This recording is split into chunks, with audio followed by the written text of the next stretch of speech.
Bismillahirrahmanirrahim. Assalamualaikum warahmatullahi wabarakatuh. Selamat malam, sejahat semua. Terima kasih sudah bergabung dalam pertemuan 7 kelas farmakoterapi dan kita melanjutkan topik hipertensi dan resiko kardiovaskular. Selamat malam, Mas Boy. Tetap setia di apotek, selalu jaga malam. Terima kasih, Mas Boy, yang selalu setia ini dari sesi 1 ya sampai sekarang si membersamai kita. Dan ibu bapak senior saya, terima kasih. Ini ada banyak sekali ya. Tidak bisa saya sebut satu persatu. Ada Pak Lutfi dan sebagainya, Pak Rihan dan seterusnya. Baik, Bapak Ibu, saya malam ini akan share begitu ya mengenai eh, kita sudah mulai masuk ya ke terapi-terapi obat. Mungkin kemarin lebih banyak membahas mengenai patofisiologi ya, cara pengukuran tekanan darah dan sebagainya. Malam ini kita akan mulai banyak membahas mengenai terapi obatnya. Nah, tentu tidak akan cukup waktunya begitu ya dan eh, oleh karena itu mungkin sekilas saja ya akan saya sampaikannya. Nah, ini supaya kita bisa baca sendiri nanti gitu ya. Nah, yang menarik untuk Agustus ini gitu. Itu baru saja rilis ya Bapak Ibu ya. Baru saja rilis bulan Agustus hari apa saya lupa ya ininya. Yang pasti dalam beberapa minggu ini ya adalah pedoman ya dari eh, Amerika, American Health Association, yang mana dia bersama dengan eh, ini apa aja ya, itu saya juga tidak hafal ya, ACC, American apa ini, apa gitu ya, dan seterusnya ini ada banyak sekali. Dan memang secara berkala organisasi-organisasi ini menerbitkan pedoman. Nah, dalam hal ini yang saat ini kita bahas adalah mengenai pedoman pencegahan, deteksi, evaluasi, dan manajemen tekanan darah tinggi pada dewasa. Nah, American College of Cardiology, American Heart Association, Joint Committee on Clinical Practice Guideline. Ini bulan Agustus tanggal berapa? Saya agak lupa, tapi sangat baru sekali dan sudah terbit di Jurnal Circulation. Ini dan bisa didownload secara gratis ya. Ini kalau gratis kan kita semua suka gitu ya.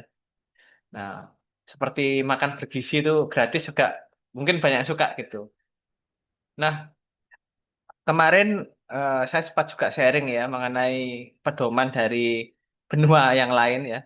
Benua yang lain itu ada ESC, European Society apa ya S-nya ini ya? European Society of Cardiology ya itu. European Society of Cardiology. Dia juga punya guideline for the management of elevated blood pressure and hypertension. Nah, ini menarik ya, elevated blood pressure and hypertension. Jadi tidak selalu eh, tidak selalu elevated blood pressure atau naiknya tekanan darah itu tidak selalu hipertensi. Ini sudah kita bahas di pertemuan part 1-nya hipertensi ya, bahwa hipertensi itu definisinya adalah kenaikan tekanan darah yang menetap. Nah, ini sekaligus mereview. Jadi kalau tidak menetap, elevated blood pressure acute ya, atau tiba-tiba, atau setelah itu turun turun dengan sendirinya gitu. Itu bukan hipertensi. Ini yang harus kita bedakan gitu. Nah, ini juga teman-teman terutamanya di apotek. Nah, itu kalau menyediakan alat pengukur tekanan darah yang sekarang kan digital ya, semua digital, mudah sekali pengoperasiannya, semua bisa membeli, masyarakat awam pun juga bisa memakai. Oleh karena itu saya sangat menganjurkan sekali, berkali-kali saya sampaikan ya, sangat menganjurkan sekali zat semua ini memiliki alat tersebut di apotek, ya ditaruh di depan, dipajang, jangan disembunyikan, justru harus justru harus dipajang ya, supaya orang tahu kalau eh, oh di apotek ini bisa melakukan pengukuran tekanan darah. Tetapi jangan salah ya, jangan salah eh, mengatakan kepada pasien, oh ini tinggi hipertensi bapak ini atau ibu ini hipertensi. Hati-hati gitu. Nah, mungkin kita coba pakai yang yang terbaru dulu ya, karena yang Amerika ini eh, kadang-kadang saya juga Jadi ini preferensi pribadi ya. Amerika ini kadang-kadang lebih apa ya? lebih boros obat gitu dibandingkan yang Eropa. Kadang-kadang ya, enggak selalu tapi. Nah, kita melompat ya karena yang sebelumnya ini kalau kita lihat eh, mengenai definisi, evaluasi dan sebagainya itu kita sudah bahas di topik part sebelumnya. Silakan dilihat di YouTube ya, Bapak Ibu ya, bisa lihat di YouTube. Nah, kita melompat ke medical management. Kalau lifestyle saya anggap sudah lah ya, sudah nanti bisa baca sendiri. Nah, di sini yang eh, menjadi pembeda dengan pedoman yang sebelumnya bahwa kalau sebelumnya itu rekomendasi pemakaian obat itu ketika tekanan darahnya lebih dari 140 mm Hg atau memang sudah ada resiko kardiovaskular. Nah, itu dibahas di pertemuan kemarin ya, 2 minggu yang lalu karena minggu kemarin kita libur karena saya ada tugas yang tidak bisa digeser waktunya. Nah, di pedomannya US yang baru ini dari Amerika ini diturunkan menjadi 130. Jadi tekanan darah lebih dari 130 mm air raksa sudah menjadi indikasi untuk pemberian obat hipertensi. Ini yang kadang-kadang saya sebut begitu ya, kadang-kadang agak boros itu.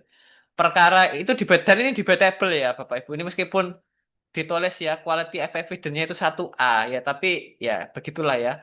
Eh, kalau guru saya itu Prof. Siti Samsiah ya. Mungkin kalau Bapak Ibu ada yang muridnya beliau juga. Beliau adalah guru besar farmakoterapi di Unair. Nah, beliau itu mengatakan, kamu jangan percaya dengan jurnal-jurnal itu. Meskipun dia jurnal yang bereputasi sekalipun, kamu harus melakukan namanya critical appraisal. Nah, jadi melakukan telaah kritis mendalam. Nah, jadi kalau kita mengumpulkan jurnal-jurnal itu padahal sudah yang berkualitas menurut kita ya, menurut kita berkualitas. Katakan berapa jurnal gitu. Sama beliau nanti akan ditemukan tuh. Oh ini ada kekurangan, ada apa salah dalam metode atau bukan salah ya lebih tepatnya ambiguitas dalam metode dan sebagainya. Sehingga kesimpulan dari jurnal tersebut bisa ya kesimpulannya kan akhirnya kurang kurang valid lah gitu ya istilahnya, kurang valid. Itu menariknya di sana. Ya, nanti terlalu banyak cerita nanti ya.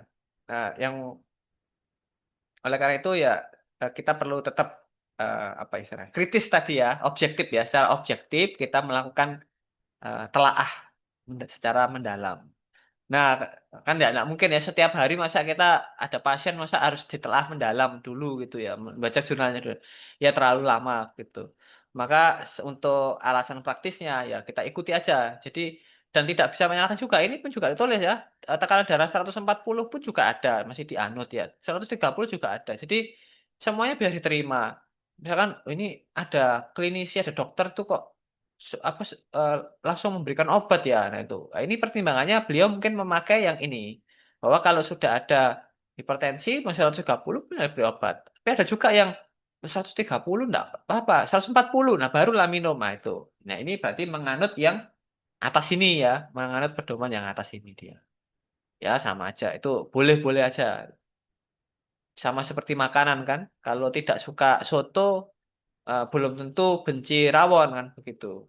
Suka pecel belum tentu berarti eh, nggak suka yang lain gitu. Mungkin suka juga nasi goreng gitu. Ya itu seperti itulah kira-kiranya.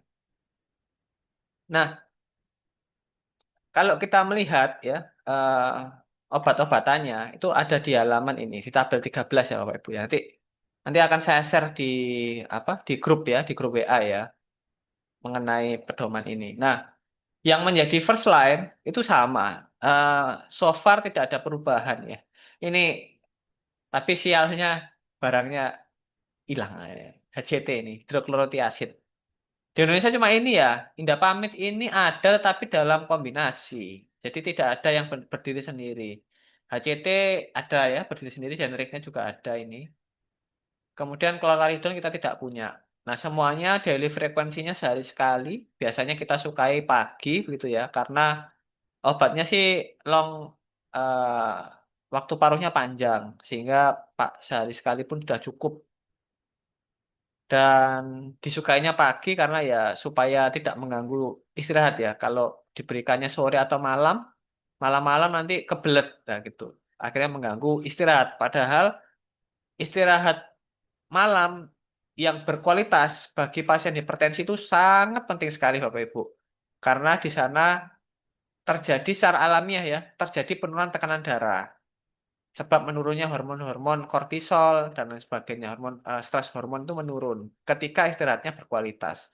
Tetapi ketika istirahatnya itu kurang berkualitas atau tidak istirahat ya sampai tidak bisa istirahat sama sekali nggak istilahnya itu ya dikit-dikit kebangun ya itu biasa kita jumpai pada pasien-pasien yang mengalami ansietas ya kemudian ada beban pikir yang berat gitu itu istirahatnya jadi kurang berkualitas, jadi tekanan darahnya otomatis tidak bisa terkendali. Itu kemarin Pak Yahya sering cerita itu ya apa eh, senior saya nih ya. Beliau cerita pasiennya nggak bisa tidur ini itu, ya tekanan darahnya nggak turun-turun meskipun minum obatnya rutin gitu ya. Wajar, sangat bisa dipahami dan itu eh bisa fisiologisnya demikian. Jadi patuh fisiologinya demikian. Nah, bagaimana mengedukasi pasien begitu? Wah, itu sangat panjang ya, ceritanya Bapak Ibu ya. Kalau membahas itu tuh sangat personal sekali cara penyelesaiannya itu. Dan eh, memang obat membantu ya, obat-obat sedatif seperti alprazolam ya, diazepam dan sebagainya itu memang membantu. Tetapi saya selalu eh, ya ketika diskusi dengan dokter juga ya saya selalu tanya sampai berapa lama ini pasien ini mau dibantu terus begitu ya, Mak. Nanti justru terjadi ketergantungan. Nanti ada yang debatable juga loh ini ketergantungannya enggak kok ini sedikit sekali menyebabkan ketergantungan. Jangan lupa selain ketergantungan fisik itu juga ada ketergantungan psikologis. Nah, ketergantungan psikologis itu contohnya seperti apa? Seperti orang Indonesia harus makan nasi supaya sudah dikira makan. Ya keluarga saya pun juga begitu ya. Kan sekarang saya mengurangi karbo dengan cara mengurangi makan nasi ya itu salah satunya upayanya. Jadi saya sehari mungkin berapa ya? eh, Seminggu ini belum makan nasi sama sekali saya. Seingat saya seminggu ini saya belum makan nasi sama sekali. Eh, itu selalu pasti komplain ya keluarga komplain itu kau belum makan ini itu ya saya sudah tidak merasa kelaparan ya tidak makan nasi itu ya karena kalorinya yang penting kan cukup gitu. Nah kita kembali ke sini ya HCT karena cuma ada satu-satunya ini ya dosis tentang terapinya dosis lazimnya 25 sampai 50 miligram per hari ya biasanya diberikan sekali sehari jadi sediaan yang di Indonesia kan 25 ya jadi bisa langsung minum 2 tablet tuh sebenarnya. Nah, potensinya baik-baik ya. Eh, Potensinya sama-sama baiknya, tapi yang paling poten di sini adalah clortalidin yang mana kita tidak punya. Monitoringnya apa? Monitoringnya tentu karena ini diuretik, maka dia memaksa kencing kan, memaksa pasien itu berkemih. Nah, ketika urin itu keluar, tentu yang keluar nggak hanya air ya, nggak hanya H2O saja, tetapi juga elektrolit. Nah, yang mana itu ada natrium dan kalium. Nah, karena volume darahnya berkurang karena terjadi pengurangan volume eh, cairan gitu ya, maka seringkali juga dijumpai terjadi peningkatan glukos, asam urat dan kalsium. Jadi monitoringnya adalah di sini ya. Ini yang perlu diwaspadai. Oleh karena itu, pada pasien-pasien yang secara logis kita bisa melihat ya, kalau di sini menggunakan HCT terjadi peningkatan glukos, maka kita perlu waspada pada pasien-pasien hipertensi yang mengalami diabetes uncontrol, yang belum terkendali, hati-hati ketika memakai HCT, maka nanti bisa jadi mempengaruhi, meningkatkan glukosanya. Seakan-akan semakin tidak terkendali. Padahal itu adalah ADR daripada thiazide type diuretik. Nanti diuretik yang lain juga memiliki sifat yang serupa ya, seperti furosemid misalkan itu di bawah. Nah, beranjak ke selanjutnya adalah golongan ACE inhibitor. Tentu ACE inhibitor ini ada banyak sekali ya sediaannya di Indonesia, mulai dari captopril yang eh, paling apa ini? Paling lama ya, obat yang paling lama. Benezepril kita tidak punya, enalapril tidak punya, fosinopril, lisinopril, perindropril, ramipril kita punya semua ya. Yang quinapril, tradalopil tidak punya. Nah, eh, ini tadi kasus yang menarik, saya nggak tahu ya, Bu Ening ada nggak ya? Kalau ada Bu Ening, nanti Bu Ening kita minta untuk bercerita. Oh, beliaunya belum join. beliau sedang di luar kota. Nah, tadi di grup kalau Bapak Ibu yang bergabung di grup WhatsApp itu tadi pagi ya, Bu Ening sharing pasiennya beliau, tetangganya beliau ya, yang mana beliaunya mendapatkan obat dari dua dokter spesialis yang berbeda. Satunya dari spesialis jantung, maaf penyakit dalam ya, penyakit dalam, satunya dari spesialis neuro atau saraf. Nah, pas kebetulannya ya kebetulannya kedua dokter ini memilih pendekatan yang berbeda untuk terapi anti hipertensi. Salah dokter satu memakai ARB, ya ini bawah ya, angiotensin receptor blocker, sedangkan dokter yang satunya memakai ACE inhibitor. Keduanya sama-sama benar, Bapak Ibu, karena dua-duanya adalah first line sebagai yang direkomendasikan untuk terapi mula-mula, inisial terapi. Tetapi antara S dan ARB, keduanya sama-sama bekerja pada sistem renin angiotensin aldosteron atau biasa disingkat RAAS, renin angiotensin aldosteron system.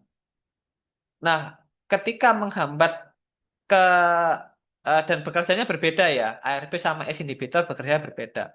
Ketika penghambatan ini terjadi, maka yang terjadi bukan menguntungkan bagi pasien, tetapi justru merugikan. Logika ini juga akan berlaku pada kondisi pemakaian NSAID dan kortikosteroid. Karena kan sama-sama bekerja pada sistem produksi dan COX ya, enzim COX, yang mana di-trigger juga oleh eh, steroid gitu ya. Nah, itu diblok juga terlalu kuat nanti. Nah, maka pasien-pasien yang menggunakan kortikosteroid dan juga NSAID, nah ini sama-sama menghambat tapi beda kan mekanismenya. Itu meningkatkan resiko efek sampingnya seperti peningkatan tekanan darah, kemudian juga apa bleeding ya, gastrointestinal bleeding dan sebagainya. Nah, logika ini juga sama pada ACE inhibitor dan ARB. Jadi, es tidak boleh dikombinasi dengan ARB. Makanya tadi saya sarankan untuk di hold ya. Nah, berhubung pasiennya ini sudah rutinnya menggunakan kandesartan, maka kebetulan begitu ya ceritanya. Kalau yang nggak tahu, ya nanti dibaca ya di grupnya. Oh, tapi nggak bisa ya kalau baru join sekarang, nggak bisa lihat yang atasnya ya. Nggak apa-apa ya, percaya aja sama cerita saya. Nah, karena pasiennya sudah rutin pakai kandesartan, maka yang dilanjutkan kandesartannya. Sedangkan ramiprilnya ya, kata salah tadi ramiprilnya itu saya rekomendasi untuk di stop. Nah, ACE inhibitor ini resikonya hiperkalemi, terutamanya pasien yang mengalami CKD atau mendapatkan suplemen kalium. Ya, contohnya KSR sama apa satunya Asparka ya, ada dua tuh. KSR sama Asparka. Jadi pasien-pasien yang menerima suplemen itu dan memakai ACE inhibitor maka waspada terjadi hiperkalemi. Ini sebenarnya penting untuk dilakukan pemeriksaan secara berkala ya, 3 bulan sekali. Ya, atau apalagi pasien CKD ya. Kalau CKD rutin kontrol sih pasti sebulan sekali ya periksa nih ya, elektrolit ini. Nah, ACE inhibitor ini memiliki resiko akut renal failure pada pasien yang mengalami renal artery stenosis. Jadi memang sudah ada kelainan ginjal. Jadi kita perlu waspada pada pasien yang seperti itu. Tetapi yang menarik bahwa ACE inhibitor ini memiliki sifat renoprotektif kalau pasiennya tidak ada masalah ginjal ya. Jadi kalau misalkan pasien hipertensi nih, ginjalnya baik-baik aja, ginjalnya baik-baik sekali, tidak ada masalah ginjal sama sekali. Kemudian dimulai terapi ACE inhibitor sebagai first line itu sangat baik karena ACE inhibitor memiliki efek renoprotektif, artinya melindungi ginjal. Bagaimana mekanisme ACE inhibitor melindungi ginjal? Dengan cara efeknya dia mampu memvasodilatasi pembuluh darah di ginjal sehingga tekanan darah di ginjal menurun. Nah, tentu tingginya tekanan darah kan kemarin sudah kita bahas di pertemuan kedua mungkin ya, bahwa kita membahas mengenai patofisiologi dan patogenesis, di mana peningkatan tekanan darah yang menetap dan tidak terkendali menyebabkan kerusakan pembuluh darah. Nah, kalau tekanan bisa turun, ya pembuluh darahnya juga baik. Nah, itu ACE inhibitor memiliki keunggulan itu dibandingkan tiazid ya, dibandingkan tiazid dan yang lain. Nah, ARB juga sama, dia punya sifat renoprotective karena mampu menurunkan tekanan darah di ginjal, khusus ya, khusus. Ya selain menurunkan tekanan darah di tempat yang lain ya, secara general tekanan darahnya turun dan di ginjal juga turun juga, ikut menurun karena efek vasodilatasi pembuluh darah di ginjal. Tentu ada kontraindikasinya yaitu adalah pada pregnancy. Jadi pasien-pasien yang hamil atau berencana hamil ya, jadi ini mohon dipastikan kalau kita berhadapan dengan pasien wanita ya karena laki-laki tidak ada ya yang hamil. Pasien wanita yang pada usia subur atau sudah berkeluarga misalkan itu harus selalu kita tanya.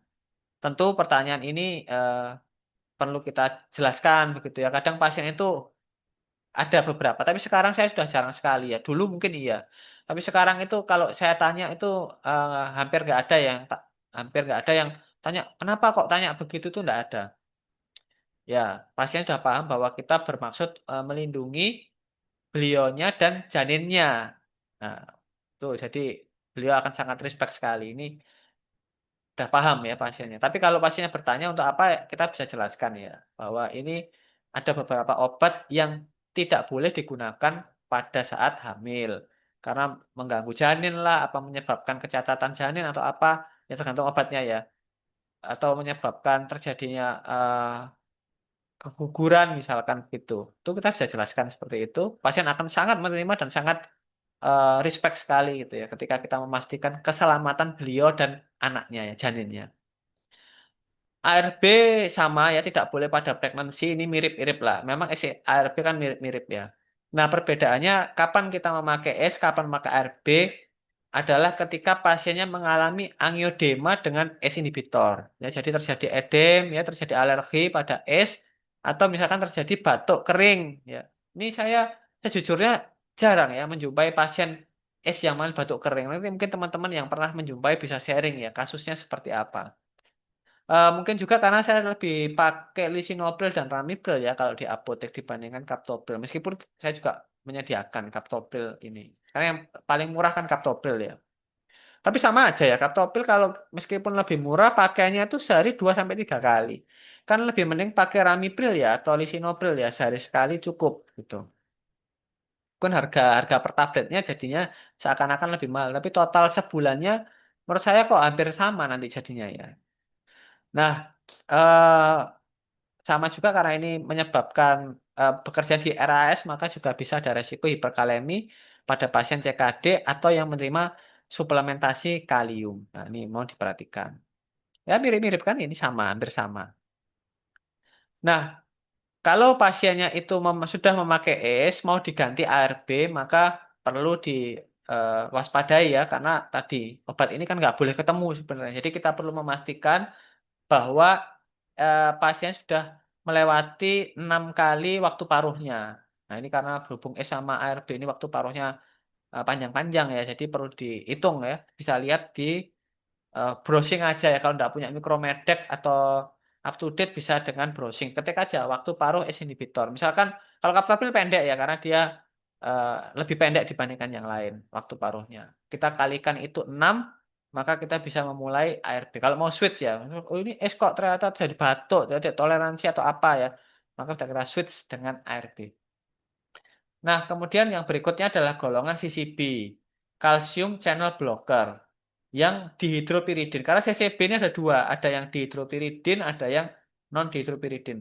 Kalau yang dihidropiridin contohnya amlodipin ya, felodipin ya. Kita yang punya amlodipin sama amlodipin, nikardipin, nifedipin, dan nimodipin ya. Ini di sini tidak ada tuh nimodipin. Tetapi nimodipin jarang kita gunakan untuk terapi hipertensi, tetapi digunakan untuk kasus-kasus cerebrovaskular atau stroke, ya, memakai nimodipin. Nah, yang digunakan untuk hipertensi adalah tentu adalah the legendary drug yaitu adalah amlodipin.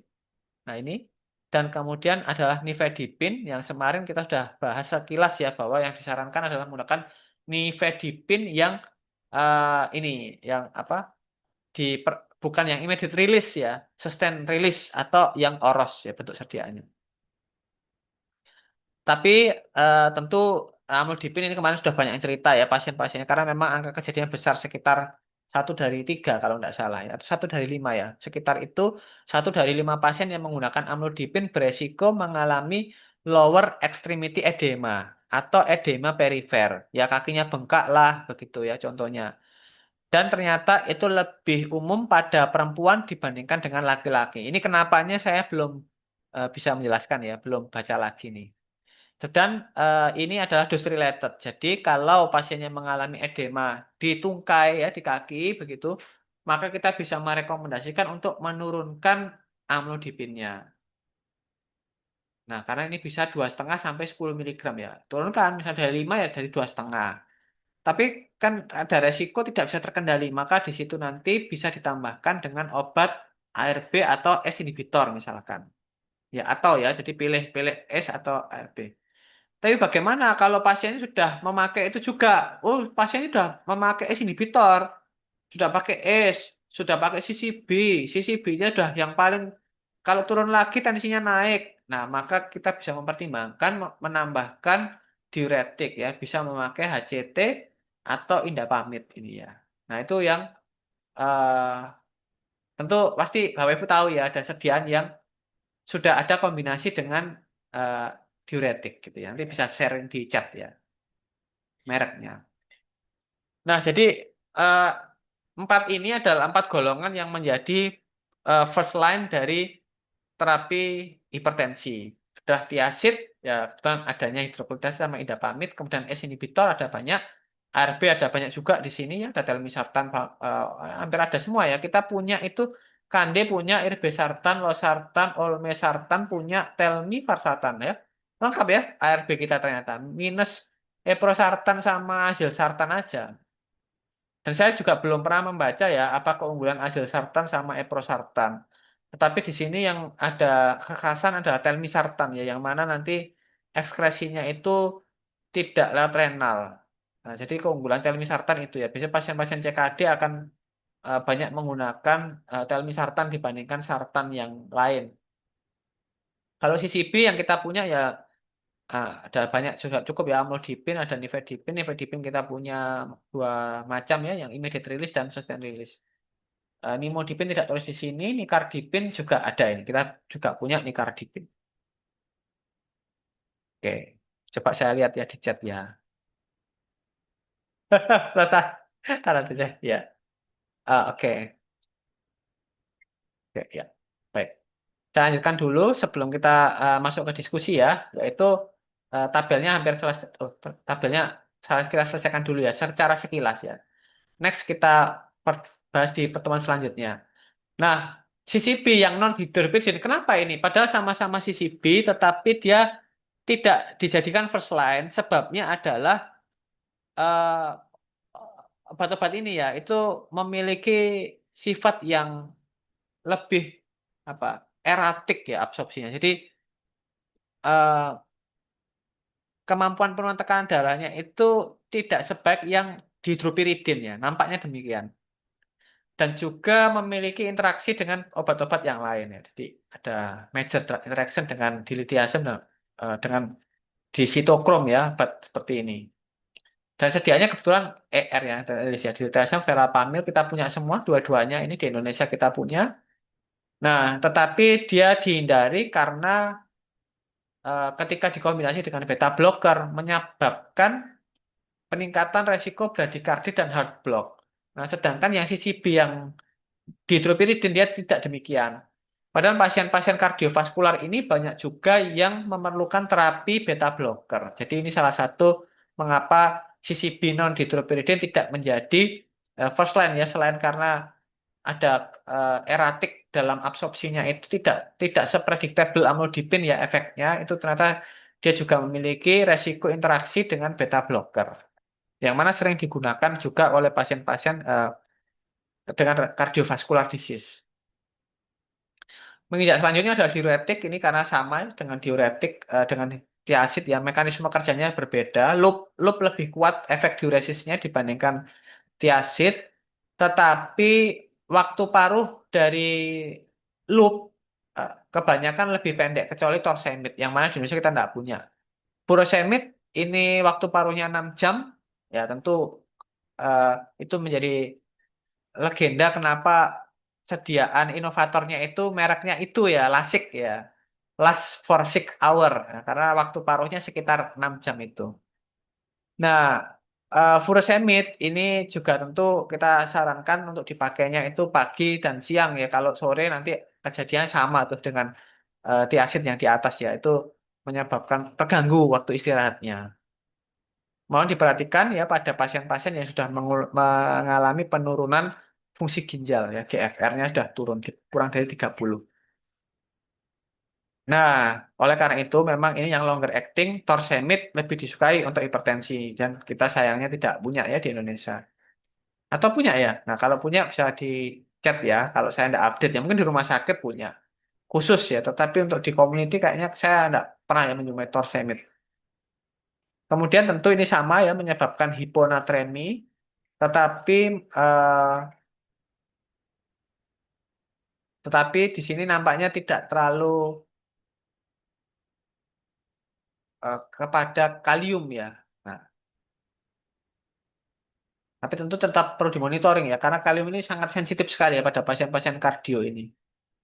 Nah, bagaimana dengan yang kalau ini terjadi hipokalemi loh, ini minum minum tiasid hipokalemi dengan furosemid juga pasien mengalami hipokalemi. Nah, itu sebenarnya ada ya diuretik yang potasium sparing, yaitu amilorid dan triamteren. Saya tidak tahu di Indonesia. Yang pasti saya selama ini belum pernah saya melayani pasien amiloid sama triamteren. Setahu saya juga tidak ada sedia di Indonesia. Nah, itu opsinya bisa pakai yang bawahnya ini ya, memakai diuretik yang dari golongan aldosteron antagonis seperti spironolakton ya, cuma satu-satunya pula ya. Kita tidak punya yang eplerenone. Nah, spironolakton waktu paruhnya juga panjang. Nah, kalau pasiennya memakai spironolakton, hati-hati kalau juga memakai suplementasi kalium nih, KSR, asparka, dan sebagainya itu ya. Karena apalagi GFR-nya udah turun, kurang dari 45. Resiko terjadi hiperkalemi. Jadi kebalikannya, kalau tadi mengalami hipokalemi, sekarang karena kita menggunakan diuretik, tetapi yang dia itu potasium sparing, maka resikonya menjadi hiperkalemi. Yang mana kalau hiperkalemi juga kita tidak menginginkan itu terjadi pada pasien gitu ya. Nah, betul karena aldosteron ini adalah juga ada suatu hormon ya, maka perlu diwaspadai juga pada pasien yang mengalami atau sedang hamil ya atau berencana hamil karena memainkan hormon aldosteron juga nanti mengganggu hormon di janinnya juga gitu ya.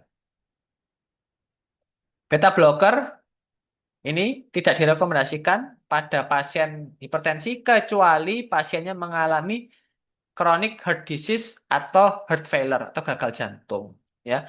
Di mana pada pasien-pasien yang mengalami CHD atau heart failure kita menginginkan heart rate-nya itu tidak lebih dari 60 ya. Jadi supaya eh, heart rate-nya lebih teratur begitu. Nah, dan tidak mengalami takikardi karena itu membebani membebani jantung ya. Pasien-pasien yang mengalami CHD atau heart failure, kita tidak sarankan pasiennya beraktivitas yang meningkatkan beban jantung. Seperti tadi contohnya mengejan ya, mengejan, mengejan ngeden ya, ngeden ketika ketika buang air besar tuh misalkan. Oleh karena itu kita juga perlu edukasi pada pasien-pasien seperti itu supaya melembutkan fesesnya. Caranya bagaimana ya dengan minum air yang cukup ya, beraktivitas fisik tetap tetapi tidak berat, tidak aktivitas yang aerobik misalnya begitu ya. Nah, enggak boleh tuh kayak Mas Boy ya lari maraton. Nah, itu harus hati-hati sekali ya pada pasien-pasien yang seperti ini ya. Yang ada mempercepat ya kepulangannya gitu.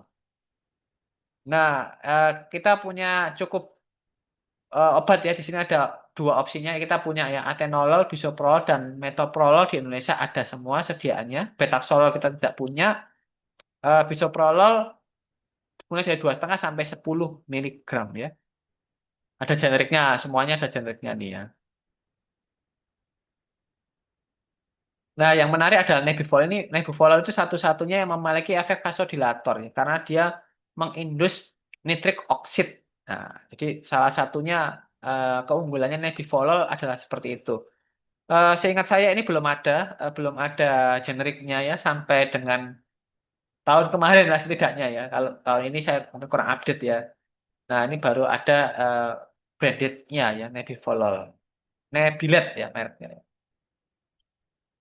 Beta blocker yang non kardioselektif malah sekali lagi ya, seperti propanol ini sudah ditinggalkan kecuali kondisi-kondisi itu khusus karena menyebabkan ini airway disease ya. Berarti pasien-pasien yang asma kayak begitu.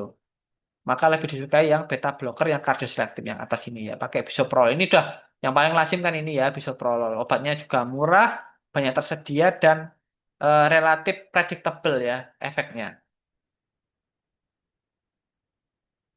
Ini ada carvedilol ya, eh, labetalol, labetalol kita nggak punya ya. Carvedilol kita punya di Indonesia, sediaannya ada. Nah, kalau pasiennya mengalami heart failure, itu bisa memakai carvedilol keunggulannya. Nah, yang di bawah-bawah ini sudah semakin, ini kita nggak punya ya, aliskiran nggak punya, alpha blocker kita punya, dexazosin, prazosin, terazosin kita punya, sentral alpha 2 agonis kita punyanya adalah clonidine, ya tablet ya. Kalau di Dinpatch kayaknya nggak punya kita. Dan metil dopa kita punya ini ya. Kita ada opsi, ini masih ada opsi. Nah, keunggulannya sentral alpha 2 agonis ini adalah safety-nya. Jadi pada kondisi kehamilan hanya ada beberapa obat hipertensi yang bisa digunakan. Yaitu yang pertama adalah metil dopa, yang kedua adalah labetalol sebenarnya ya labetalol yang mana itu bisa pakai bisoprolol sekarang banyak juga dipakai bisoprolol dan nifedipin ya. Jadi nomor satu, maaf saya ralat ya. Nomor satunya adalah metil dopa, nomor duanya adalah nifedipin, nomor tiganya adalah labetalol yang mana di sini diganti dengan bisoprolol. Nah, bagaimana kalau memakai nifedipin kan masuk ya. Bagaimana dengan amlodipin? Nah, itu baru-baru ini juga sudah banyak ya, mulai banyak evidence-nya bahwa amlodipin pun juga relatif safe untuk pasien hipertensi yang sedang hamil. Jadi itu juga bisa kita sarankan ya kalau tidak terkendali karena metuldopa ini memang efek penurunan tekanan darahnya tidak sekuat amlodipin ya karena dia bekerja di central nervous system tidak sekuat dengan amlodipin yang bekerjanya perifer justru. Hidralazin dan minoxidil kita punyanya minoxidil tapi bukan tablet kita punyanya minoxidil ada minoxidil scalp solution ya untuk kebotakan. Dan yang terakhir dual endothelin reseptor antagonis ini kita tidak punya juga ya di Indonesia. Jadi ini obat-obatannya yang opsi yang bisa digunakan pada kondisi-kondisi eh, lazim ya, serangan jantung dan sebagainya. Nah, kalau mau lihat lebih detail itu yang bagus sebenarnya di sini ya, di ESC itu dibagi-baginya berdasarkan itu. Misalkan ini pada anak dewasa muda yang adulthood ya, usia 18 sampai 40 tahun. Jadi yang berusia di bawah 40 Bapak Ibu ini tergolong yang adult gitu ya, masih muda gitu ya. Kalau yang 40 ya mohon maaf ya secara catatan secara penggolongan ini sudah nggak dianggap muda gitu. Tapi jiwanya muda boleh ya masih boleh. Nah, nanti akan kita bahas di pertemuan selanjutnya ya mengenai ini. Kalau yang ada yang ditanyakan, silakan saya membuka sesi Q&A. Saya sambil buka kalau mau resen boleh ya, Bapak Ibu ya. Ini ada Ardian. Terima kasih Ardian saat ini sedang di Malang. Edukasi tidur malam, jangan begadang. Ya. Anda kadang yang begadang ya. Ini karena teman saya sudah tahu ya. Kadang Ardiannya yang begadang ya. Nggak bisa tidur katanya. eh Pasien yang tensinya rendah di bawah 90 per 60 ya, dari apoteker Nisa Berlian. Apakah cukup dengan tablet tambah darah? Mohon pencerahannya. Nah, ini menarik nih pertanyaannya ya. Ya, tidak masalah, tidak out of topic juga gitu ya. Masih topik-topik eh, tekanan darah gitu. Kita perlu evaluasi. Pasien yang tensinya rendah, kapan tablet tambah darah bisa membantu? Kalau mengalami anemia. Nah, sekarang anemia apa enggak pasiennya? Nah, kita harus cek tuh HB-nya. Nah, sekarang sudah ada tuh alat cek HB pakai stick ya, itu bisa dipakai. Nah, kalau nggak anemia bagaimana? Kalau nggak anemia, mau kasih tablet tambah darah, ya tensinya juga nggak akan naik, ya. Tensinya juga nggak akan naik. Nah, ini perlu dievaluasi. Kenapa tekanan darahnya rendah? Tapi kadang-kadang memang ada yang normalnya segini ya, Bapak Ibu ya. Ini tidak bisa disangkal. Ya. Saya punya pasien-pasien yang kalau tekanan darahnya 110 katanya pusing ya. Ya itu subjektifnya beliau ya. Saya mau nggak percaya bagaimana kan nggak bisa lihat juga ya. Ibu ini tidak pusing ya. Gimana tak? Yang ngerasakan kan beliau ya. Nah, kita bisa merekomendasikan makanan tinggi protein ya. Kalau kalau terjadi seperti ini, kita bisa sarankan makan makanan tinggi protein. Ya itu kadang-kadang maka edukasinya itu makan sate gitu ya, makan tongseng, makan apa lagi? Eh, Sate, tongseng, sop iga gitu ya. Itu boleh tuh direkomendasikan untuk pasien-pasien yang tekanan darahnya rendah. Bagaimana tahunya anemia ya? Tentu pemeriksaan yang paling akurat ya pemeriksaan HB. Selain HB bagaimana dari kenampakan ya? Jadi pucat ya bisa kita buka di bawah, dilihat begini ya di apa, kelopak mata bawah ini dibuka nanti dilihat ya. Merahnya eh, cenderung pucat ya. Nah, itu kelihatan sih kalau kita biasa melihat normal ya. Ini kayak saya nggak tahu ya kelihatan apa enggak ya di Zoom ya. Saya ini ya masih normal ya. Kenapa saya juga cukup pede? Karena saya rutin ya, rutin donor darah jadi tahu ya HB-nya. HB saya berapa saya tahu setiap 2 bulan, 2-3 bulan sekali. Begitu. Losartan ada generiknya, ya ada. Klonidin golongan apa? Yang tadi ya, klonidin masuk golongan centrally acting alpha ya. Dia di alpha ini maksudnya. Nah, di sini klonidin. Klonidin. Nah, di sini. Sentral alpha 2 agonis. Ya, bersama dengan metildopa. Kalau pasien ada riwayat sindrom nefrotik, apakah aman menggunakan lisinopril untuk hipertensi? Wah, ini menarik sekali pertanyaannya. Kalau sindrom nefrotik itu pasiennya kan mengalami istilah awamnya itu kebocoran ginjal, ya, terjadi albumin uri. Nah, salah satu untuk mengatasi albumin uri itu dengan cara menurunkan tekanan darah di ginjal. Nah, opsinya berarti kita bisa dong memakai lisinopril ya. Atau pil yang lain. Karena yang memiliki efek menurunkan tekanan darah di ginjal itu adalah golongan, ya ini salah satunya ACE inhibitor. Jadi memang malah malah sering dipakai ya lisinopril untuk nefrotik ya. Seingat saya demikian ya. Nanti kalau ada yang mau menambahkan silahkan sekali ya. Karena saya sudah lama sekali tidak melayani pasien sindrom nefrotik. Ini kalau dulu di rumah sakit sering ya. Sekarang ya karena pasien dirujuk semua ya ke rumah sakit. Jadi saya enggak menangani pasien ini. Oke, silakan. Ada yang mau sharing? Ardian katanya mau sharing. Mana Ardian? Ardian. Ardian tadi ngirim resep ya ke saya ya. Mungkin Ardian mau cerita sendiri. Sebentar. Gimana ya? Ardian. Ardian coba mau nyampaikan kasusnya kah? Ya, Ya, ya, mohon silakan. izin. Oke. Jadi kemarin itu menerima resep ya, yang sudah aku kirimkan ke Master Primadi itu anak bayek, ya. Ya, Bayek usia 1 tahun 9 bulan. ya. Resepnya itu furosemid sama kaptopril Oke. untuk 1 bulan. Oke, ya. Dosisnya kecil sekali ya. Berapa? 3 miligram atau berapa gitu ya. Kalau nggak salah kemarin. Dosisnya kecil, serbuknya pun juga ya Iya, sampai gak strong. ketok ya. Hati-hati bajunya ya. Nah, itu bisa pakai Jadi pengenceran ya. Nah, oke ini menarik sekali ya, Ibu. Itu tadi eh coba saya buka dulu chatnya. Ardian chat di mana ya? Di WA kali ya. Telegram, Telegram. Oh, di tele. Sebentar ya. Saya buka dulu. Bapak Ibu.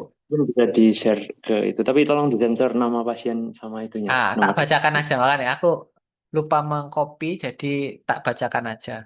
Jadi ini pasien dari rumah sakit ya Bapak Ibu ya, dari rumah sakit di mana nih? Malang ya, di Kota Malang.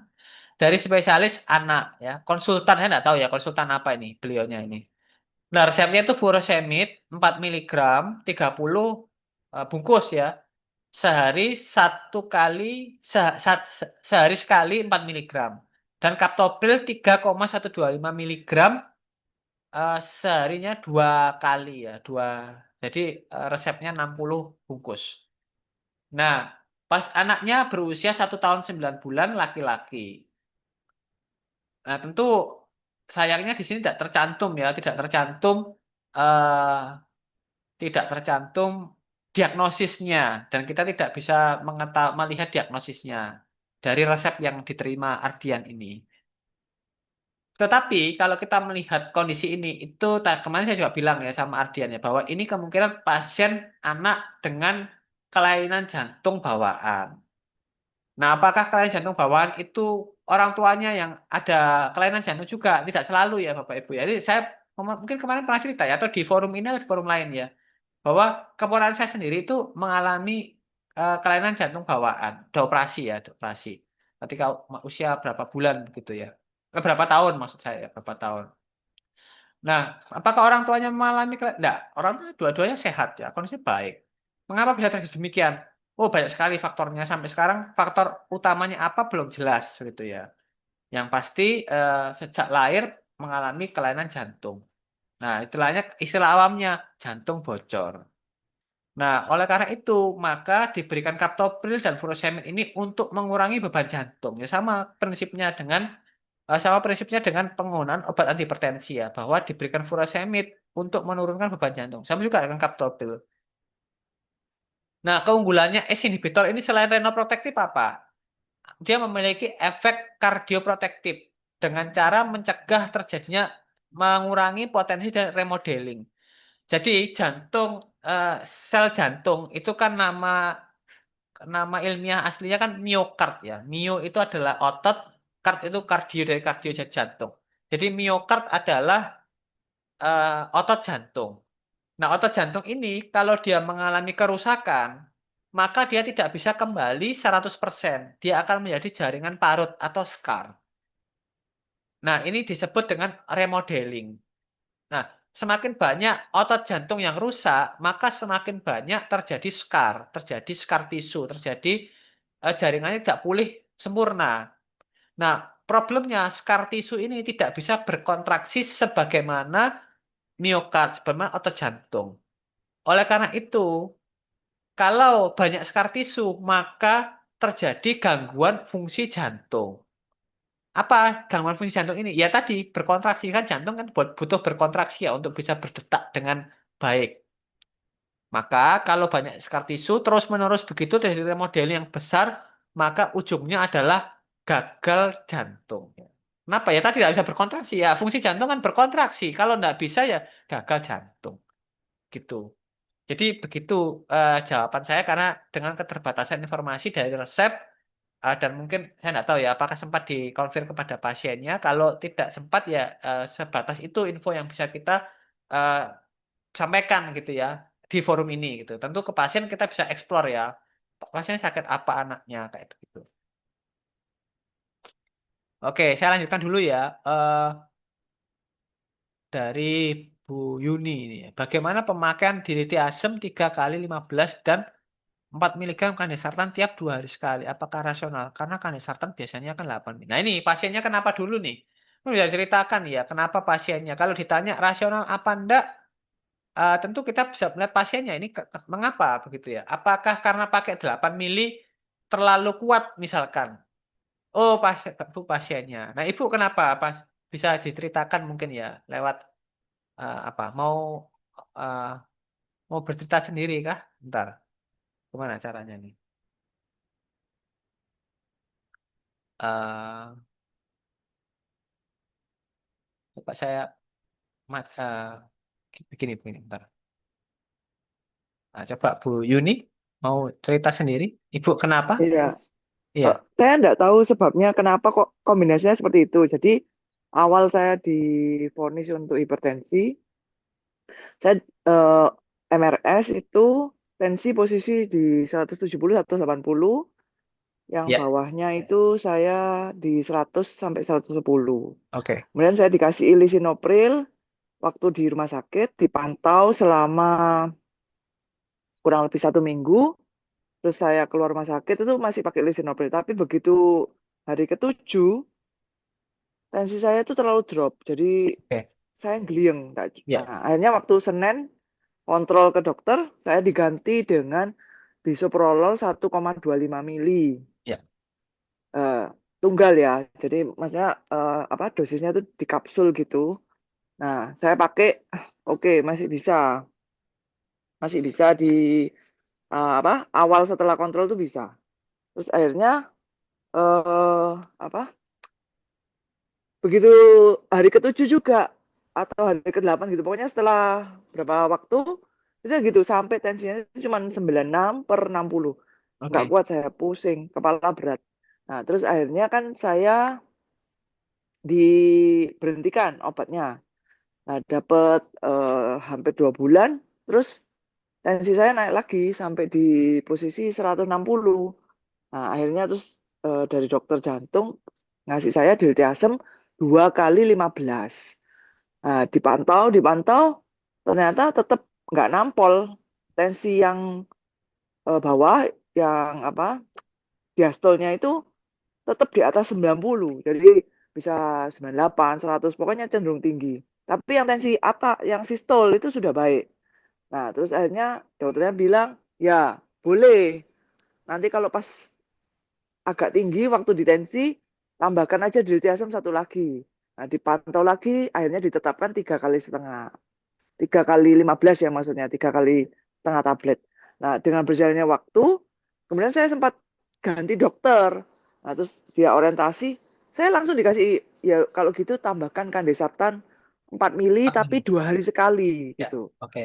Nah, yang itu yang saya gini, loh kok bisa ya kandesartan tuh kan biasanya 8 mili. Saya Ya, tuh nggak pernah dikasih 8 mili, tapi langsung 4 mili, tapi langsung diputuskan 2 hari sekali. Tapi begitu saya dikasih kombinasi itu, bagus, tensi ya, sistol diastolnya tuh bagus. ya.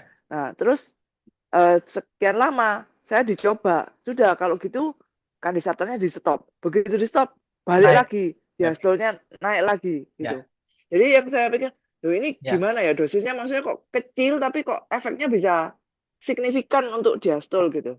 Ya, Makasih. baik. Terima kasih. Ini sangat menarik sekali. Ini Bapak Ibu, ini terima kasih sekali ya sharingnya Bu Yuni ya, luar biasa.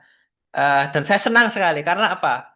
Ini semakin menegaskan bahwa farmakoterapi itu adalah personalized. Ya, kita mau nyari di referensi manapun enggak ada tuh. Dosis 4 mili 2 hari sekali itu enggak ada pasti. Enggak. Secara referensi ya, tetapi secara logika seorang apoteker, kalau kita memahami farmakokinetik itu make sense gitu ya. Kenapa begitu? Karena eh, naik turunnya kan bisa kita pertimbangkan begitu. Nah, beliau ketika memakai 8, ternyata responnya jadi terlalu kuat ya. Maksud saya bukan 8 ya, kan nggak pernah pakai 8. Dengan obat yang lain tuh, tadi apa? Lisinopril ya, kalau nggak salah ya. Lisinopril itu berat tekanan darah, Lisinopril sama bisoprolol. lisinopril sama bisoprolol itu beliau tidak mentolerir.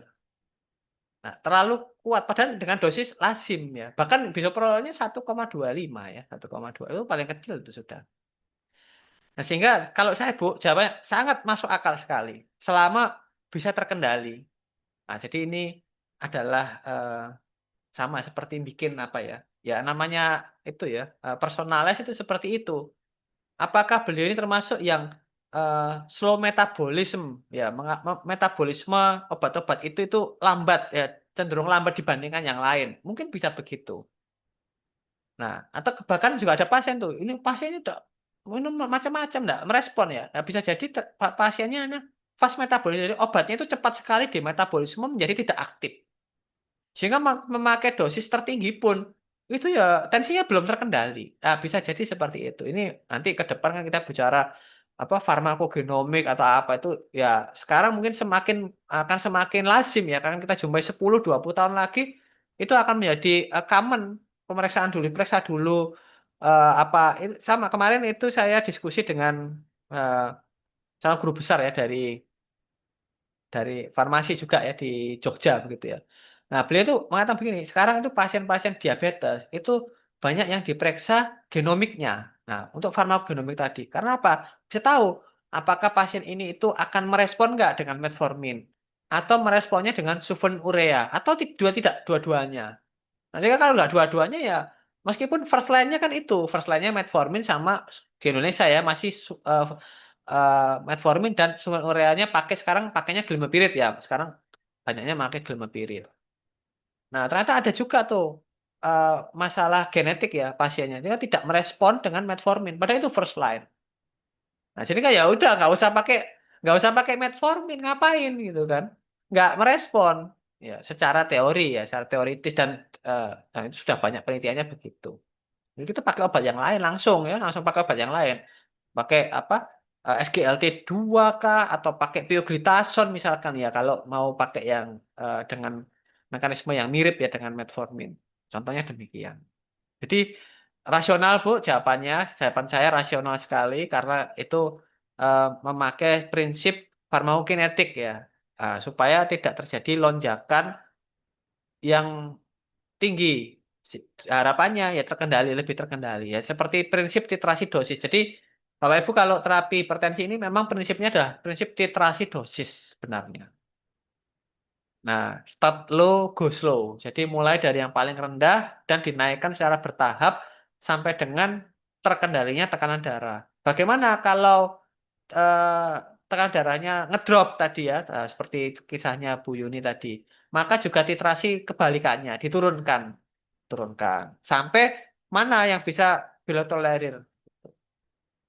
Targetnya adalah di bawah 130/90 ya targetnya sekarang. Oke, baik. Selanjutnya ada lagi, saya baca dulu di chat ya. Sebentar.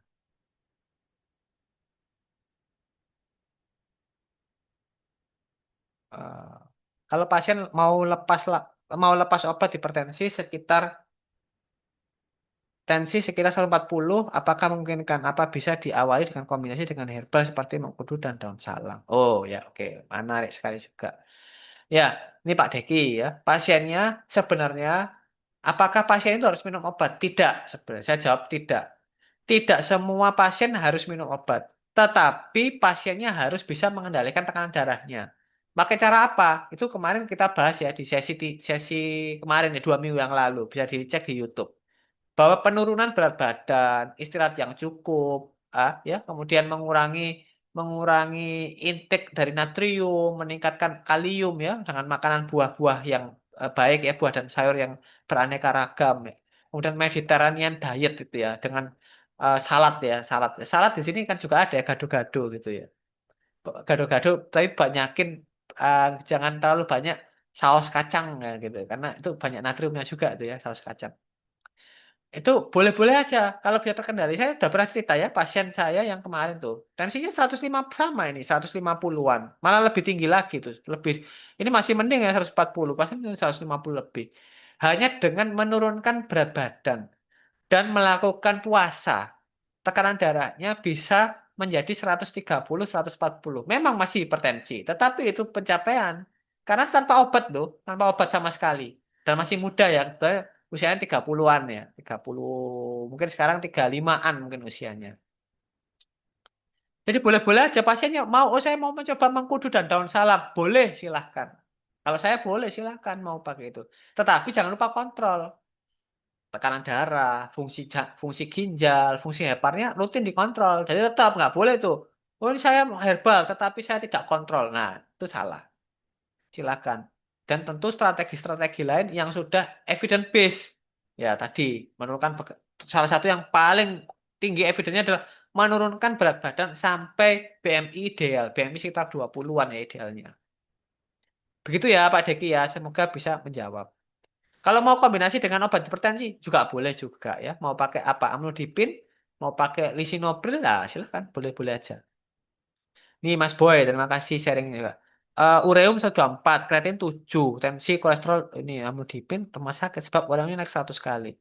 Dan seminggu dapat kabar HD, kira-kira obat tensinya apa? Wah, oke. Ini pasiennya adalah pasien yang mengalami CKD.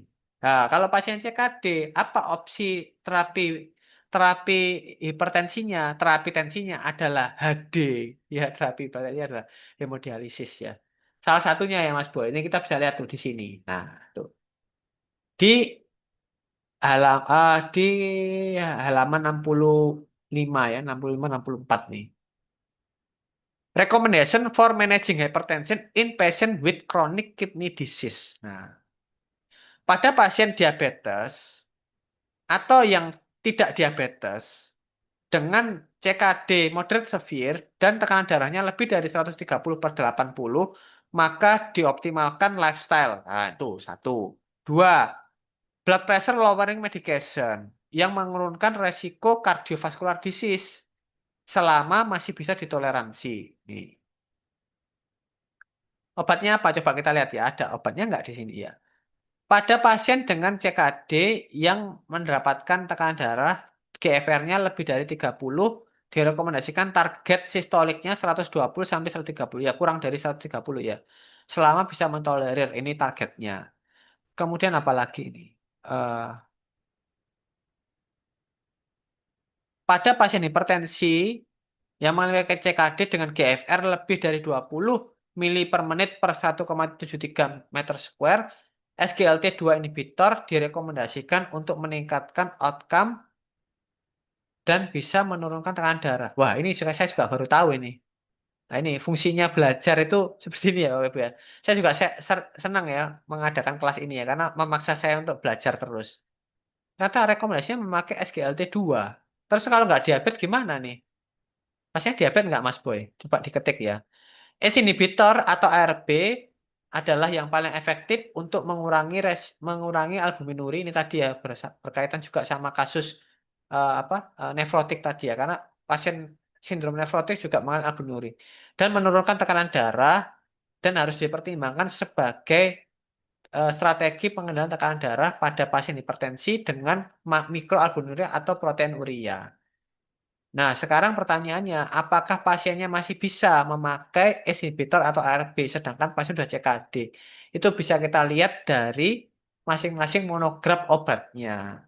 Contoh, untuk lisinopril misalkan. Lisinopril, coba ya sebentar ya, saya eh, stop share dulu ya. Saya mau buka Micromedec sebabnya. Nah, itu tadi yang saya selalu bilang, jangan menghafalkan obat ya. Obatnya ada banyak. Kalau dihafalkan tentu eh, memenuhi ya kapasitas otak kita. Mending otak kita pakai ngapalin yang lain gitu ya. Nah, untuk masalah menghafalkan dosis ya, nah itu serahkan aja sama alat bantu ini sekarang. Jadi sambil menunggu ya, ini karena internet saya nggak tahu ya hari ini agak lemot gitu. eh kalau kita belajar farmakoterapy dengan menghafal, maka pasti kita akan kalah dengan AI ya. AI lebih canggih, lebih cepat, lebih hafal daripada kita. Artificial intelligence lebih canggih dia. Apalagi sekarang ya dengan AI yang beraneka ragam, luar biasa sekali perkembangannya. Tetapi apa yang kita perlu berpikir ya Bapak Ibu ya, 5-10 tahun lagi apa pekerjaan kita yang tidak bisa digantikan oleh AI. Nah, ini menariknya di situ ya. Apa yang tidak bisa digantikan oleh AI. Ya contoh seperti tadi, Mas Boy melakukan home care. Apakah AI bisa melakukan home care? Nampaknya dalam waktu dekat belum ya. Kecuali nanti robotnya udah canggih kayak di film-film ya. Robotnya bisa home care jalan sendiri dari apotek keluar gitu ya ke sana. Itu sementara ini belum lah ya, belum sampai sana. Nah, bagaimana meyakinkan pasien untuk bisa rutin kontrol? Nah, itu AI belum mampu tuh meyakinkan begitu. Kan ini heart to heart ya. Nah, ada koneksi manusia dengan manusia yang mengapresiasi pasien kalau beliaunya berhasil mengendalikan tekanan darah, ya, meyakinkan kalau obatnya ini aman. Justru kalau tidak minum obat hipertensi, maka semakin cepat terjadi kerusakan ginjal. Itu AI nampaknya masih belum mampu ya melakukan hal seperti itu ya untuk saat ini. Nah, itulah yang perlu kita explore ya, seperti itu komunikasi dengan pasien itu yang perlu dieksplor sehingga pekerjaan kita ini tidak mudah digantikan oleh AI. Nah, internetnya masih lemot ya, masih loading dari tadi, belum tampil ya. Nah, tapi prinsipnya begitu ya, nanti bisa dicoba sendiri ya, melihat contoh lisinopril, dibuka aja lisinopril, nanti dicek tuh, apakah lisinopril perlu adjustment dosis pada CKD. Nanti nggak dilihat nanti Mas Boy. CKD, apakah bisa pakai lisinopril. Tapi biasanya tuh kalau udah HD sih agak bebas ya, karena obatnya ter-HD. Nah, biasanya pakai amlodipin juga bisa, atau pakai amlodipin ya. Sering kali itu amlodipin karena disukai itu. Amlodipin karena kuat ya, sangat kuat sekali. Karena kenapa demikian? Karena pasien-pasien CKD ini karena renin angiotensin aldosteronnya udah rusak ya dalam tanda petik ya, udah rusak. maka pengendalian tekanan darahnya itu sangat sulit. Maka menggunakan obat yang potensinya kuat. Salah satunya adalah amlodipin. Ya. Oh, pasien udah pakai amlodipin. Pakai yang lebih kuat lagi kalau gitu. Nifedipin ya. Pakai nifedipin. Oke, lanjut. Cara take sensi yang benar bagaimana? Supaya bisa menegakkan. Ini kemarin dibahas di sesi berapa ya? Sesi satu ya, apa dua ya? Nanti kita bahas lagi deh. Tapi sementara saya lompati dulu. Pasien penderita diabetes sedang rawat inap. Pada saat itu tensinya rendah. Ini dari Pak Lutfi ya. HB-nya sekitar 7. Maka dilakukan transfusi 3 pak dan akhirnya naik jadi 10. Setelah habis 10, tiba-tiba tensinya jadi tinggi. Jelas. Bahkan pernah sampai di atas 200. Terus diberikan telmisartan, Concor 5, dan oros. Pada saat keluar ers, bun dan kreatinnya normal. Tapi semenjak pemakaian obat-obat kreatin dan bunnya tiap 3 bulan kok naik terus. Wah, ini harus harus dikonsulkan lagi, Pak. Pasiennya sekarang tensinya berapa? Tensinya tetap tinggi atau bagaimana? Mungkin Pak Lutfi bisa Pak Lutfi bisa open mic kah? Pak Lutfi monitor atau kalau Pak Lutfi gimana Pak pasiennya Pak? Masihnya sudah tidak ada. Oh pasien sudah tidak ada. Oke, iya. Jadi begini Pak, kalau pasien transfusi ya tiba-tiba transfusi 3 pak tensinya naik jadi 170. Ini salah satunya karena volume darahnya naik Pak. Kan otomatis ya kayak air ya, air diisi kan tubuh kita ini nggak bisa anu ya, nggak bisa volumenya ya segitu-gitu aja. Nah kalau diisi ya diisi dalam hal ini ditransfusi ya maksudnya diinfus tentu volume darahnya meningkat maka tekanan darahnya meningkat itu udah otomatis tuh. Ya, alamiah itu sangat-sangat bisa dipahami. Nah, perkara setelah itu memakai telmisartan, Concord dan Adal Oros, kemudian kreatinnya kreatinnya naik terus. Nah, ini perlu dievaluasi. Ini kan karena obat kah atau karena progresnya penyakitnya? Ya, ini HB7 ini kan nggak mungkin tiba-tiba ya, pasti ada reasoningnya nih. HB-nya menjadi 7 ini kenapa? Gitu. Jadi mungkin begitu ya, Pak. Dan mohon maaf ya kalau tidak bisa menjelaskan dengan lengkap. Anggun, saya nggak tahu ya ini Anggun siapa manggil saya. Karena adik tingkat saya juga ada yang namanya Anggun ya. Pasien HT dengan jantung rutin minum adalat, valsartan, 160, spironolakton, dan clopidogrel ya. Tapi tensi masih 160. Kira-kira kenapa bisa seperti itu? Rekomendasi sebaiknya seperti apa? Adalat, valsartan, spironolakton, dan clopidogrel. Ini pasien kardiovaskular ya. Coba kita lihat ya di sini ya. Ini memang harus buka di sini ya, Bapak Ibu ya. Itu masuknya adalah mana ya? Isolated orthostatic kok nggak ada ya? Ini resistant hypertension tuh. Di sini, manajemen resistant hypertension. Coba kita lihat ya. Tekanan darah lebih dari 140 pasiennya masuk nggak tadi ya? Pasien tekanan darahnya berapa ya tadi ya? 160. Oke, masuk ya. 160 dengan 3 atau lebih obat hipertensi. Dan sudah dosisnya maksimal. Nah, sekarang saya tanya nih, dosisnya udah maksimal belum? Nah, satu-satu. Kalau dosisnya belum maksimal ya kita tingkatkan dosisnya sampai maksimal. Andai kata demikian juga ya ini sudah maksimal nih, maka ini dirujuk ya, dirujuk ke hypertension center. Nah, untuk menyingkirkan terjadinya secondary atau pseudo resistant hypertension. Treatmentnya apa? Treatmentnya ideally ini ya di bawah nih. Spironolakton, sudah pakai spironolakton kah pasien tadi? Maaf saya lupa ya. Oh sudah ternyata ya, sudah pakai spironolakton juga. Beta blocker, sudah pakai beta blocker pasiennya? Belum. Nah, ini bisa dipertimbangkan tuh. Ditambahi beta blocker ya. Tapi harus hati-hati ini karena pasien yang pakai CPG, pasien kardiovaskular nih. Heart rate-nya berapa nanti? Kalau bradikardi juga tidak baik ya. Itu di sini ini. Nanti download ya dibaca ya Anggun ya. Karena manggil saya Mas, saya asumsikan adik kelas saya gitu. Bu Anggun lah, saya panggil Bu Anggun aja. Bu Anggun nanti bisa dibaca di ESC, pedoman ESC ini ya, detailnya ya. Tuh, bahwa bisa pakai spironolakton kalau sudah pakai beta blocker kayaknya belum ya, pastinya belum pakai beta blocker tuh. Kalau belum lagi apa? Ini pakai alpha blocker atau centrally acting tadi seperti metyldopa dan clonidine. Yang lebih yang lebih lazim kan metyldopa ya. Kalau clonidine tablet agak sulit ya sediaannya. Kalau metyldopa relatif banyak. Meskipun Kayaknya Metildopa cuma ada satu merek itu juga ya. Cuma ada Dopamed itu ya. Saya nggak tahu ada merek lain nggak ya. Mungkin Bapak Ibu bisa sharing nanti. Aman diabetes wanita 40 tahun. Oh ya, oke. Ya tadi Mas Boy ya, rekomendasinya ya memakai nifedipin ya bisa nifedipin yang oros ya. Jangan jangan memakai nifedipin yang immediate release ya Mas Boy ya. Nanti rekomendasinya. Pasien tekanan darah 150 riwayat minum kaptopil 1 kali sehari. Obat dari bidan, haruskah menaikkan dosis atau perlu kombinasi? Nah ini kaptopilnya aja rekomendasinya 2 sampai 3 kali. Ini masih jauh ya dari dosis dari dosis optimalnya aja masih jauh. Jangan kan dosis maksimal ya. Dosis optimal aja nggak tercapai nih kaptopilnya. Jadi ya jangan kaget ya kalau tekanan darahnya itu. Ya wajar lah ya Bu Bidan tidak mungkin tidak belajar farmakoterapi sebanyak apoteker gitu ya. Jadi kita lewati ya Bu. Jadi pasiennya terserah ya mau mau pakai kaptopil dosisnya dinaikkan apa dan dijadikan 2 sampai 3 kali atau pakai yang sehari sekali pakai lisinopril atau ramipril saja. Kalau saya sih lebih suka pakai ramipril atau lisinopril ya dibandingkan pakai kaptopil ya.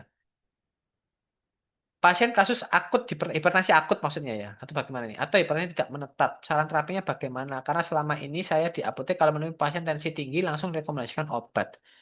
Kalau pasien tensi tinggi tapi tidak menetap, tidak perlu obat ya. Jadi jangan langsung melompat ya, Bu. Nanti pasiennya ngedrop tensinya ya. Jadi bisa kita lihat kenapa. Ya, itu yang perlu kita cari itu kenapanya. Jangan-jangan pengukurannya, nah ini mau nggak mau cerita pengukuran ya. Pengukurannya kurang akurat. Nah, misalkan begini, bagaimana mengukur tekanan darah yang akurat? Ini saya punya cerita, saya ceritakan dah supaya kebayang ya Bapak Ibu ya. Ini meskipun udah overtime ya, enggak apa-apa. Sedikit overtime-nya, nggak sedikit ya banyak ya, nggak apa-apa deh. Eh, Guru besar saya ya, Prof. Haryono itu kan beliaunya guru besar farmakoterapi ya di UNER. Beliau itu pernah mendapat tambahan obat karena beliau itu lari eh, Sutomo ke kampus B, UNER kan nyebrang ya. Nah, beliau jalan kaki. Beliau memang seperti itu kebiasaannya. Dari kampus ke rumah sakit itu beliau berjalan. Nah, ke poli ya bisa dibayangkan ya, polinya itu pasti rame, panas ya, kemudian antri, kalau nggak dapat tempat duduk beliau berdiri. Nah, beliaunya itu diperiksa tekanan darahnya, terus dibilang hipertensi ya. Padahal sebenarnya itu ya karena tadi, karena habis jalan, nggak sempat istirahat, bahkan nggak duduk, masih gobios keringetan, diperiksa tekanan darahnya. Ya pasti tekanan darahnya tinggi, pasti itu alamiah. Kalau tekanan darahnya nggak tinggi itu hebat sekali ya, hebat sekali. Nah, mungkin atlet ya. Nah, Prof. Harsi nampaknya bukan atlet ya beliau, jadi wajar ya kalau tekanan darahnya meningkat karena beliau habis beraktivitas. Nah, maka dari itu ya tidak beliau menyampaikan terus diminum nggak obatnya ya nggak diminum soalnya sebenarnya saya bukan hipertensi ya begitu ya betul sekali saya juga seperti itu ya Eh, setuju ya pada pasien-pasien yang belum jelas hipertensi atau tidak ya tentu kita tidak langsung melompat memberikan terapi obat kecuali ini sudah betul ya memang tensinya tinggi. Nah kenapa ya itu yang perlu kita cari sebenarnya mengapa kok tekanan darahnya tinggi begitu ya. Ini nanti bisa dibaca di sini ya bagaimana mengukur tekanan darah. Ukur setelah 5 menit duduk dengan nyaman di tempat yang tenang tuh. Ini pengukurannya aja harus ada ya. Kalau apoteknya rame kan jadi nggak tenang ya tempatnya ya. Nih apotek rame kita senang ya, tapi tidak ideal untuk pengukuran tekanan darah. Tuh, memakai alat yang sudah tervalidasi dan ukuran mansetnya sesuai dengan ukuran eh, apa lingkar lengan. Kemudian ini ya, posisi duduknya bersandar, mansetnya dipasang sejajar jantung, dan seterusnya dan seterusnya dan seterusnya ini ada banyak tuh, ada banyak sekali syaratnya. Nah, maka mohon dipertimbangkan lagi kalau mau mengatakan pasiennya hipertensi. Mungkin bukan hipertensi akut ya, tetapi elevated blood pressure. Karena belum tentu hipertensi. Kalau hipertensi itu sudah pasti menetap tekanan darahnya. Jadi begitu ya Bu Diani. Jadi mohon maaf ya, bukan bermaksud bagaimana, tetapi untuk patient safety juga ya. Nah, tapi bagaimana kalau memang ternyata, oh ya pasiennya ini mungkin beliau ada data yang kita tidak punya ya. Nah, oh ya pasiennya ini sudah benar semua nih, memang tensinya tinggi.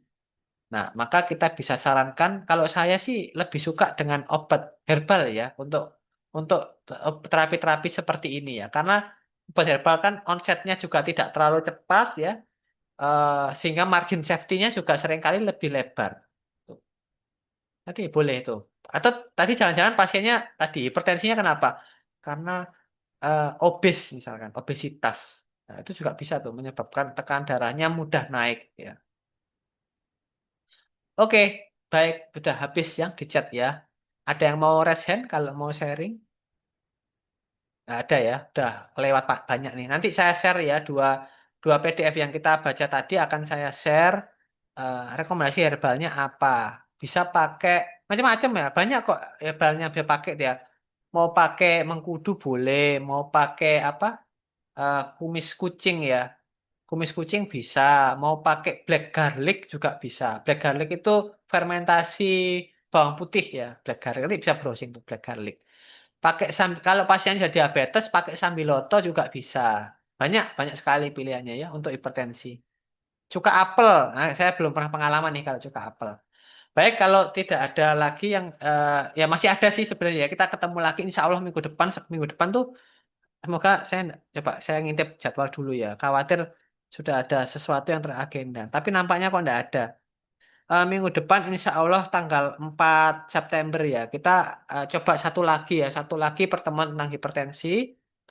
Eh, Semoga sudah bisa cukup merekap ya karena kita akan jalan lagi ke minor disease nanti. Minor disease insya Allah kalau besok tanggal September itu sudah selesai, hipertensi ini sudah cukup banyak yang bisa kita bahas ya, maka saya akan melanjutkan ke berganti ke topik minor illness, minor disease ya.